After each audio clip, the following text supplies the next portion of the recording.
una función integral en la hemostasia y la formación del tapón plaquetario y contribuye a una formación de la trombina, que es lo que nos va a ayudar a que coagule.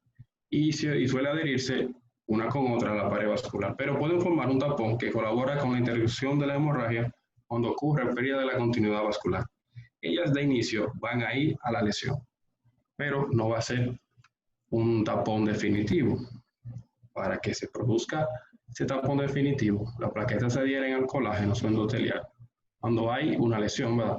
Pero necesitan de unos factores, como está el factor de von Willebrand, la glucoproteína 1B, la 9 y la 5 y su glucoproteína C. ¿Qué sucede?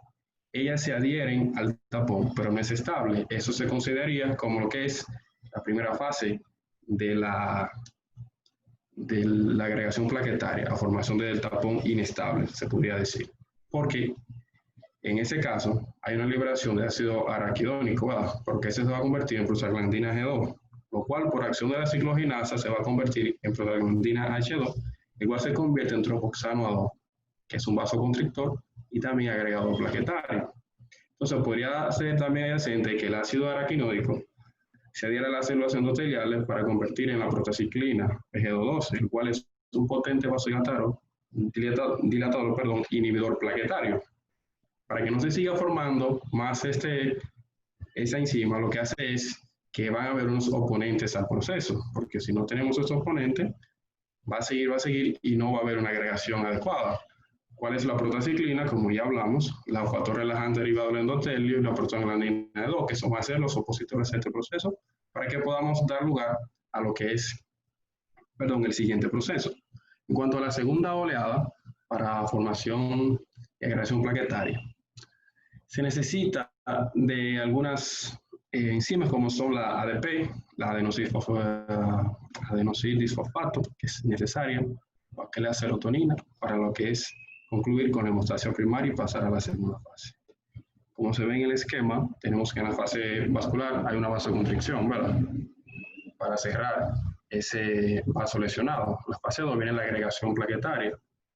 Y ya con la fase 3 de la que es la coagulación, a la que vamos a hablar más adelante, viene y se forma. Pero ¿qué sucede? Hay dos vías, pero todas esas dos vías van a converger en una que es la vía común, que se va a necesitar algunos factores, como son los de la factora intrínseca, que es 8, 9, 10, 11 y 12, y la extrínseca va a ser el factor 7. Pero todo ello, anudado al calcio, va a haber lo que es la prodrombina, la trombina y la fibrina, lo que no va a dar el coágulo estable, para así decirlo. Y lo que es la fibrinólisis, lo cual va a producir ya la parte final de la coagulación. Cuando una lesión en el endotelio vascular, hay una formación hemostática de la plaqueta, que primero se produce la vasoconstricción, como ya hablamos, pero hay unas cuantas cosas que deben de seguir en orden. Por ejemplo, hay adhesión plaquetaria, hay agregación plaquetaria. La adhesión es reversible.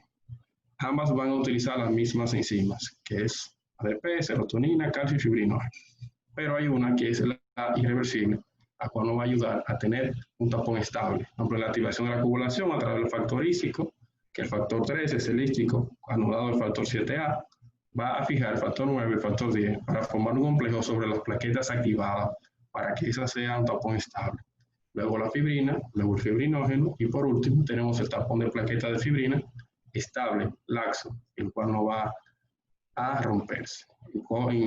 Cuando ese proceso no sucede, entonces ahí es que vemos donde hay deficiencias de esos factores, se producen algunas enfermedades de las cuales vamos a hablar más tarde. Que compete a lo que es la coagulación. En condiciones fisiológicas, la hemostasia se lleva a cabo por una secuencia compleja de interacciones, de plaquetas, endotelios y múltiples factores de coagulación circulantes unidas a la membrana. ¿Qué sucede? Para poder conocer un poco, hay unos factores, su nombre común y su función, que son de vital importancia para poder conocer la fase de la coagulación.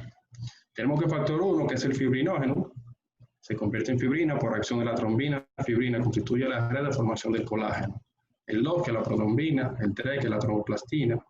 Importante de la tromboplastina es que libera con el daño celular y activa el factor 10, la vía extrínseca, como ya habíamos hablado. Pero también el factor 4 del calcio media la unión de los factores, como son el 9, el 10, el 8 y el 3, a fosfolípidos de membrana. el 5, que se va a interactuar en la vía intrínseca y extrínseca para dar lugar a lo que son las formaciones de otros procesos. Y también es importante el factor de von Willebrand, que se media la unión del factor 8C a la plaqueta en ausencia a causa de una enfermedad. Entonces, cuando hay un trastorno de esas enfermedades, que más adelante voy a hablar de ellas, vamos a conocer más sobre este proceso. Para que se forme un coágulo deben existir estas dos vías. Tenemos la vía intrínseca y la vía extrínseca. ¿Qué sucede? La vía intrínseca va a estar mediada por factor 7, pero para que se pueda activar se necesita factor 12 activado. Luego de este, él va a activar lo que es el factor 11. Factor 11 activado activa el 9 y el 9 activa el 10. Hasta aquí va la vía intrínseca, hasta este punto. Pero luego la vía extrínseca, no dado con el factor 7 y el factor tisular, que es el factor 3. Pero para poder llegar a lo que es la vía común y activar el factor 10, necesita del factor 7 activado con el factor tisular, porque ahora está mediado, como dijimos anteriormente, por el factor 5, que es la proglicerina, que potencia la acción del factor 10 sobre la protrombina. Hasta este punto tenemos el factor 5 y el calcio. ¿Pero qué sucede? Para que siga este proceso de protrombina a trombina, de fibrinógeno a fibrina, necesitamos de la protrombinasa, que es la enzima la cual va a actuar sobre la trombina. Para activar la trombina, luego necesitamos lo que es el factor 13. ¿Pero qué sucede? Como anteriormente, el factor 13 es el factor estabilizador de la fibrina, lo cual va a venir anudado y nos va a ayudar a que esa fibrina sea una fibrina densa, que no se rompa y que pueda actuar sobre la lesión y sea estable, para así poder tener una buena coagulación y interrumpir el sangrado. Hay unos factores que debemos tomar en cuenta para valorar lo que es la vía intrínseca y la vía extrínseca. Tenemos que el TP va a tener factor 7, 10, 5, dosis fibrinógeno. Por el TPT activado aquí va a haber la vía del factor 12, el sinógeno de alto peso molecular, procalcicaína, factor 11, 9, 8, 5, 10 y 2 y el fibrinógeno. Ambas van a mantener estas dos vías. Más adelante veremos cuando hay una alteración en uno de ellos, cómo se traduce. Lo que compete a la fibrinólisis, tenemos que, para poder que se active esta parte, necesitamos de dos enzimas, las cuales la UPA y la TQA. ¿Qué consiste? La fibrinólisis consiste en la degradación de las redes de fibrina formada en el proceso de la coagulación sanguínea. ¿Qué pasa? Esta va a estar regulada por el inhibidor de la protonplastina y el alfado antiplastina. Pero lo que se necesita aquí es que la plastina, en ese proceso de la fibrinólisis, me destruya esa parte para que no se siga formando. Lo cual va a ser por dos vías. La vía intrínseca va a tener lo que es la calicreína, pero también la vía extrínseca se va a través del descenso de la presión parcial de oxígeno en sangre o en infecciones bacterianas. Eso va a ser un poquito aquí, pues arriba, porque sin el plasminógeno no se va a formar la plasmina. Entonces, el paciente puede tener algunos trastornos en los cuales el plasminógeno no pase plasmina, que es la encargada de la degradación de las redes de fibrina, que pasarán a ser lo que es la fibrinógenesis. Entonces, ya para lo que se va a eliminar, que es la parte final de este proceso, vamos a tener que ellos van a ser eliminados, ya que ellos hacen su función, van a ser eliminados por proteasas en los macrófagos, o cual va a ser por vía hepática o por vía renal.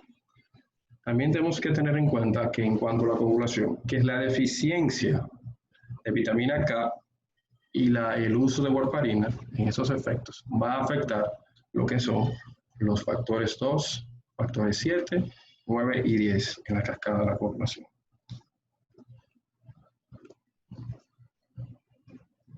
Un momentito que no para. Ok. En cuanto a lo que son la clasificación de los anticoagulantes, vamos a tener de que se ha dicho desde hace mucho tiempo que los anticoagulantes no se deben usar antes de un proceso electivo, pero ya si no se presenta una emergencia, el paciente está anticoagulado, hay que actuar mediante a la emergencia presentada. ¿Pero qué sucede? Vamos a tener diferentes tipos y diferentes vías de administración. Pero también tenemos que tener en cuenta de que para un proceso selectivo se puede retirar los anticoagulantes de 3, algunos dicen, a 5 días. Otros también sugieren hasta 7 días de retiro de los anticoagulantes. Pero con 3 días anterior a ello también puede ser efectivo. Como podemos ver que la heparina no fraccionada inhibe la trombina del factor 10 activado y el 9. Ese es abusado por vía subcutánea. Como ejemplo de ello tenemos la heparina. Mayormente utilizamos la heparina de bajo peso molecular, que esa es una aceleración de la inhibición del factor 10 activado y la trombina a 3, con la formación de un complejo. Eso se puede utilizar de vía subcutánea, como tenemos la enoxaparina, la deltaparina, tinzaparina, remiparina.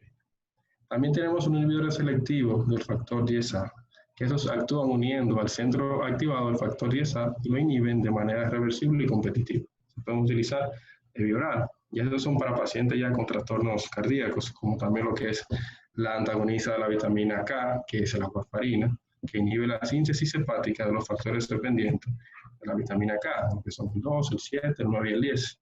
Eso debe tener una monitorización del TP, porque eso impide a que esa parte, y con un TP muy prolongado, utilizando warfarina, el paciente selectivo debería de retirarse por lo menos una semana antes. Los inhibidores directos de la trombina, que inhiben la forma directa y reversible de la trombina. Estos se pueden utilizar de manera oral, pero son más para pacientes que tienen problemas cardíacos. Con las enfermedades que producen deficiencia en los factores de coagulación, vamos a tener lo siguiente. Va a ser el factor 8, que es la hemofilia A.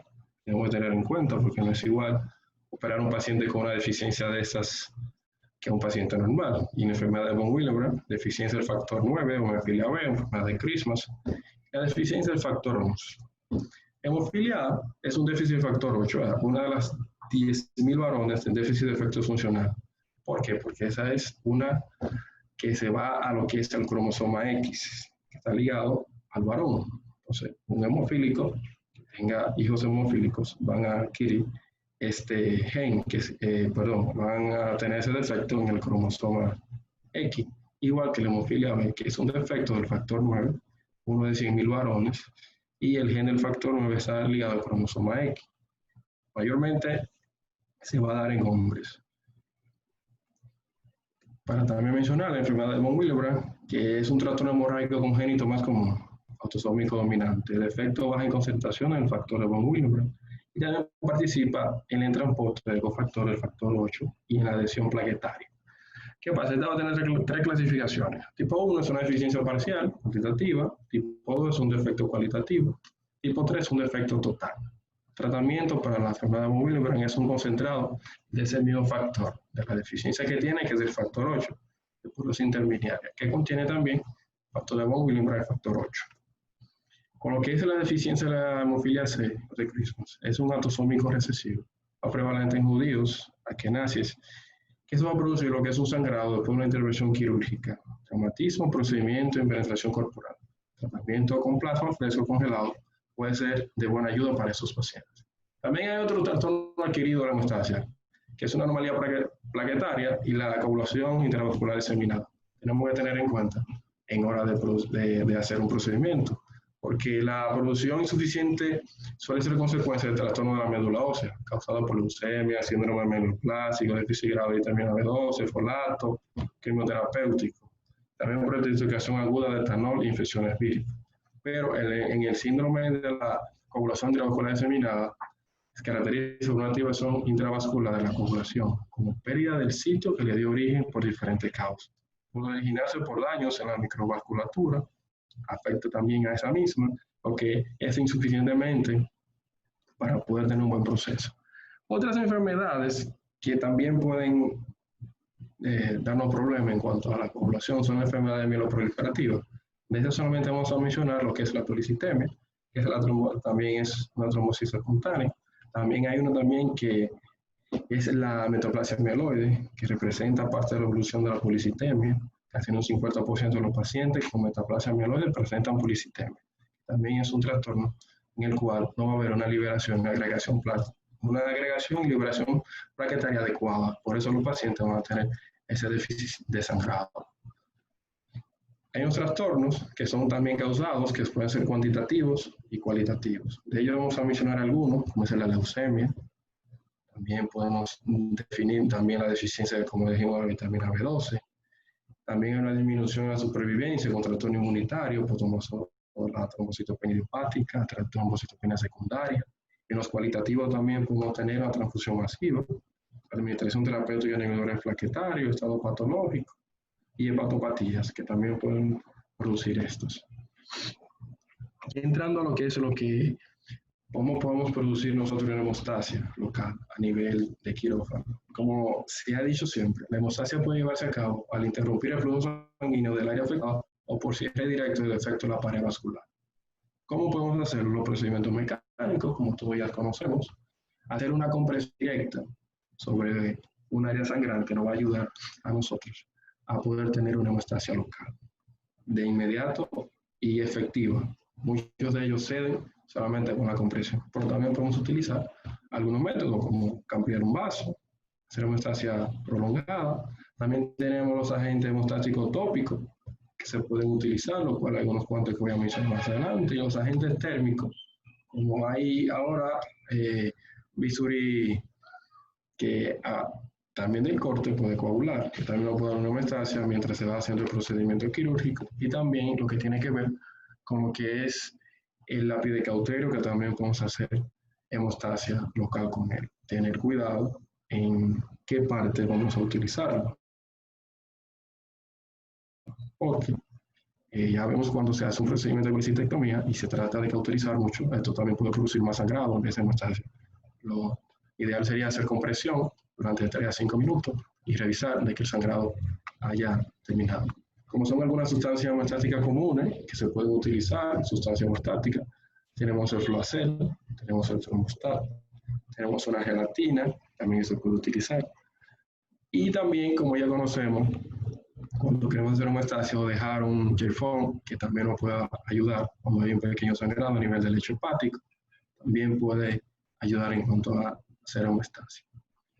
Pasando a lo que es a la transfusión sanguínea, debemos tener en cuenta de que la transfusión sanguínea es un procedimiento médico-terapéutico que se viene utilizando desde hace mucho tiempo, que tiene la finalidad de poder ayudar al enfermo a rehabilitar lo que es un componente específico de la sangre. El tratamiento de sustitución de sangre humana, aceptado ya en el siglo XIX, fue seguido por la introducción del sistema de grupos sanguíneos del Dr. Carl Eisenstein, que identificó los grupos A, B y O, ya en el año 1900. Pero ya para 1939, Felix y Rufus continuaron con el concepto del grupo RH, que vamos a hablar un poco más adelante.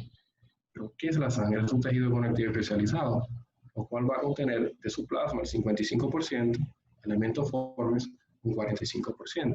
Ahí tenemos que es el agua, sales inorgánicas y compuestos orgánicos en el plasma, y ya en los elementos formes vamos a estar constituidos por los glóbulos rojos y glóbulos blancos y las plaquetas. Hay una tipificación y reacciones cruzadas que debemos identificar en la sangre, porque hay una compatibilidad serológica, lo cual va a ser el A, el B y el O, y también con su grupo RH, que para poder transfundir a una persona debemos tener en cuenta el tipo de sangre y el tipo del RH que tiene el paciente. Que los individuos receptores con RH negativo deben recibir transfusiones con RH negativo. Sin embargo, hay un problema con eso, que solamente el 15% de la población representa este tipo.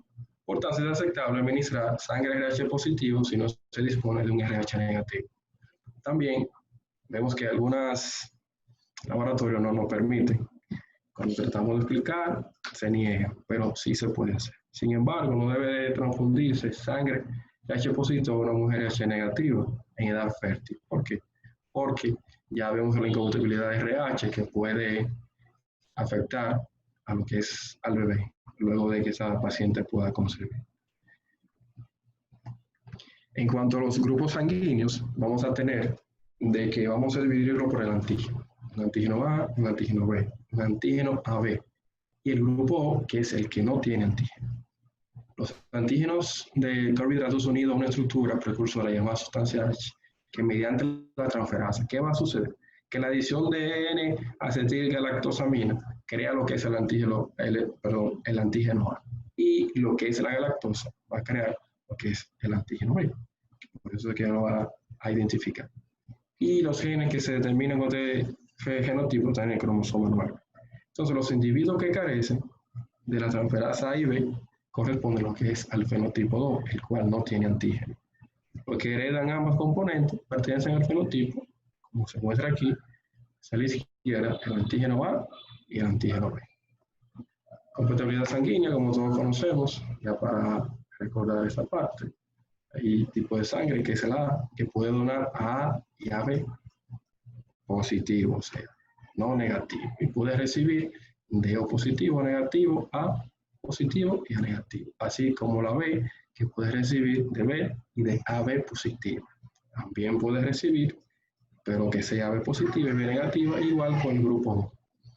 El AB puede recibir de todos. Ese es el recibidor universal, por así decirlo. Y el O negativo, que solamente va a recibir de un negativo, no puede recibir de un positivo. Con lo que es cuando está presente o está ausente un antígeno, vamos a clasificar el RH como positivo o negativo. Todo paciente con RH negativo es transfundido con sangre RH negativo. Paciente con RH positivo pues transfundido con RH positivo o RH negativo, teniendo en cuenta lo que dijimos anteriormente cuanto a las pacientes en edad fértil o la incompatibilidad de RH.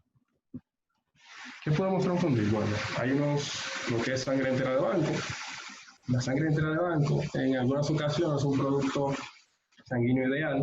Hoy en día, cada vez se encuentra disponible, pero ya la tenemos.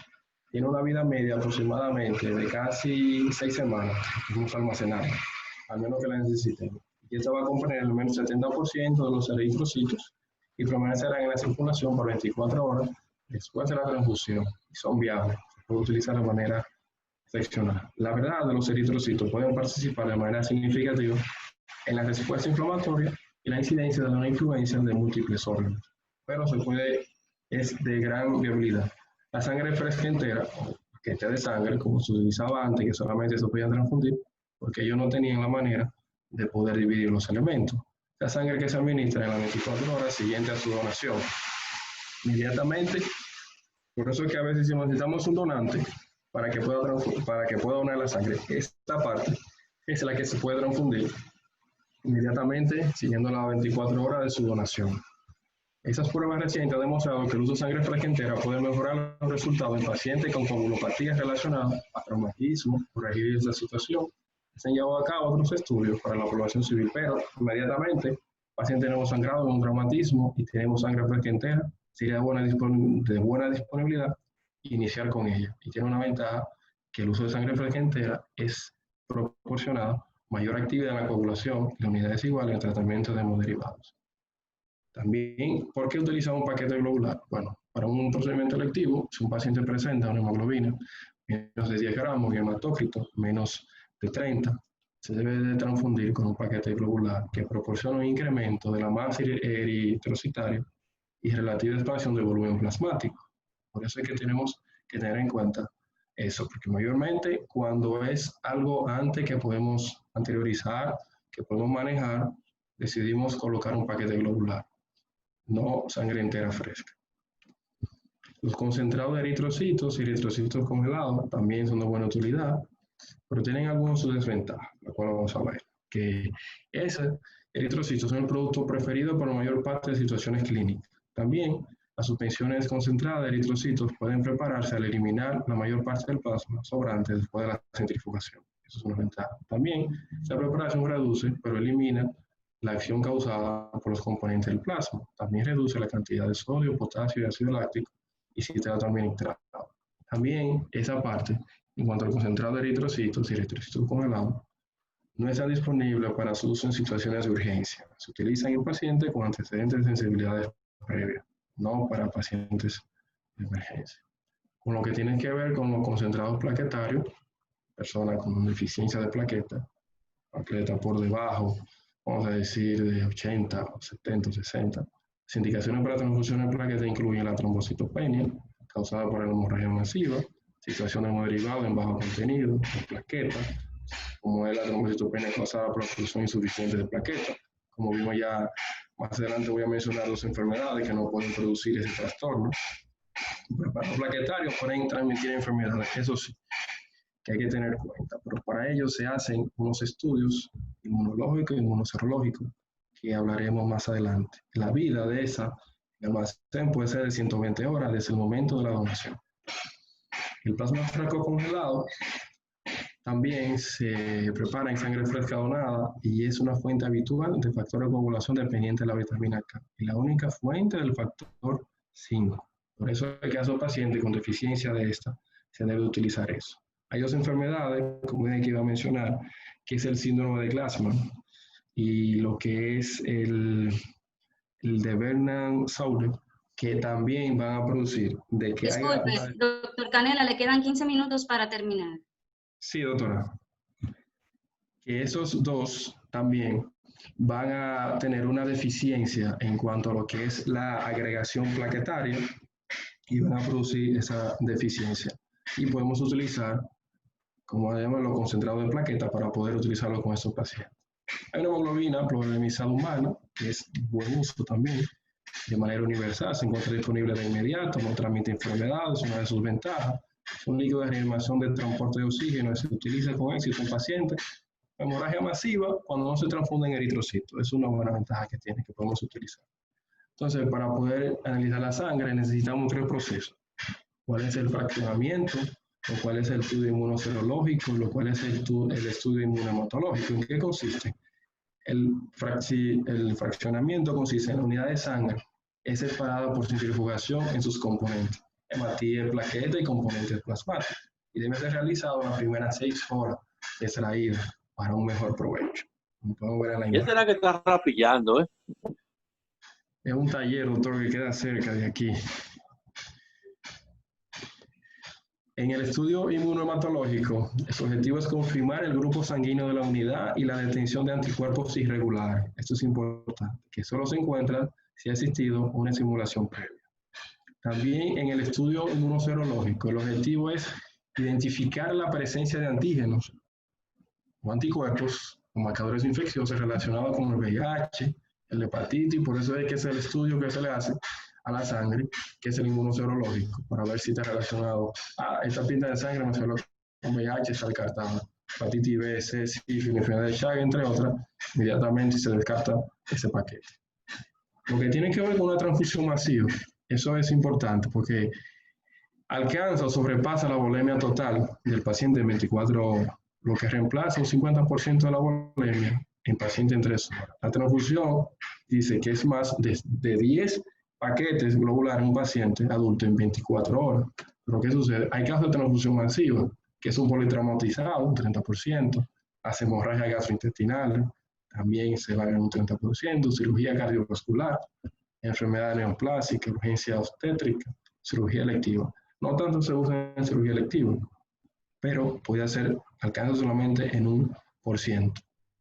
Cuando la reanimación y control de daños en individuos traumatizados se inicia con soluciones cristalóides, que es la que hemos hablado ya en otros temas, seguida la administración de concentrado de eritrocitos.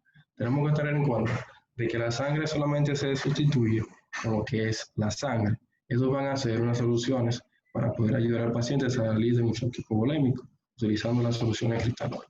Tenemos unas indicaciones generales en cuanto a lo que son las transfusiones, que es la mejoría de la capacidad de transporte de oxígeno. Recordemos que los eritrocitos necesitan el oxígeno para ser transportados. Tratamiento de la anemia, paciente con hemoglobina por debajo de 7, debajo de 8, un hematocrito por debajo de 28 o 27. Nos va a ayudar también a transfundir a este paciente y vamos a tener una reposición. Y también lo que es la reposición de volumen. Algunas complicaciones de la transfusión sanguínea vamos a clasificar de acuerdo al momento que se presenta. Inmediata, menos de 6 horas. Tardía, después de las 6 horas. De acuerdo a su gravedad, podemos clasificarla en leves o graves. Y de acuerdo a su origen, podemos clasificarla en inmunológica y no inmunológicas. En cuanto a lo que son complicaciones relacionadas con la transfusión, también en su libro de texto nos habla de que se van a clasificar en reacción transfusional febril no hemolítica, contaminación bacteriana y reacciones alérgicas. Esas son las que tienen que ver con el NHTR, que es la reacción transfusional febril no hemolítica. También lo que tiene que ver con el TACO, que eso es sobrecarga circulatoria relacionada con la transfusión, lo cual puede presentar un edema pulmonar. Es algo bajo, pero puede presentarse de 1 a 2, de 1 a 1 en pacientes transfundidos. El TRALI, que tiene que ver con la lesión pulmonar aguda relacionada con el traumatismo. También puede presentar algunos síntomas como son la hipoxemia aguda, mayor de 6 horas, infiltrados bilaterales, más o menos taquicardia y hipotensión. Reacciones hemolíticas agudas, puede ser fiebre, hipotensión, enfermedad de hemoglobina, insuficiencia renal. Y las tardías, 2 a 10 días, que también se pueden presentar. ¿Qué hacemos? Unas pruebas hemostática y coagulación de la sangre que vamos a observarlo por lo que es el TP y el TPT activado, porque si no está activado no se va a poder reflejar en el análisis que hagamos. ¿Qué pasa con esto? Que son variaciones de tiempo de la recalcificación del plasma, que se inicia cuando hay una adhesión al agente tromboplástico. ¿Qué sucede? El TP contiene tromboplastina y calcio, que cuando se añade al plasma da origen a la formación de un coágulo de fibrina. Lo que buscamos con eso es ver el tiempo en que lo hace. Si es un tiempo muy reducido o es un tiempo muy prolongado.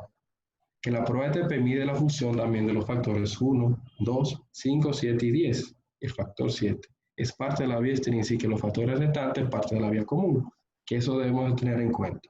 El factor 7 tiene la semivida más corta que los factores de la coagulación, bueno, dependiente de la síntesis de la vitamina K. Pero también la prueba de TP es más adecuada para la detención de coagulación anormal causada por la deficiencia de vitamina K y tratamiento con warfarina. Por eso a los pacientes se le pide lo que es un TP, TPT y INR, que es el índice internacional normalizado, lo cual nosotros lo vamos a tener de acuerdo con el TP entre el TPT. Nos va a dar el índice internacional normalizado. Entonces, el reactivo para el TPT contiene fosfolípido sustituto de un activador y calcio, los cuales se presentan en el plasma y dan origen a la formación de un coágulo de fibrina. ¿Qué sucede? La prueba de TPT mide la función de la vía intrínseca, ya el TP de la vía extrínseca. ¿Cuáles son? El 1, el 2, el 5, 8, 9, 10 y 12 de la vía intrínseca.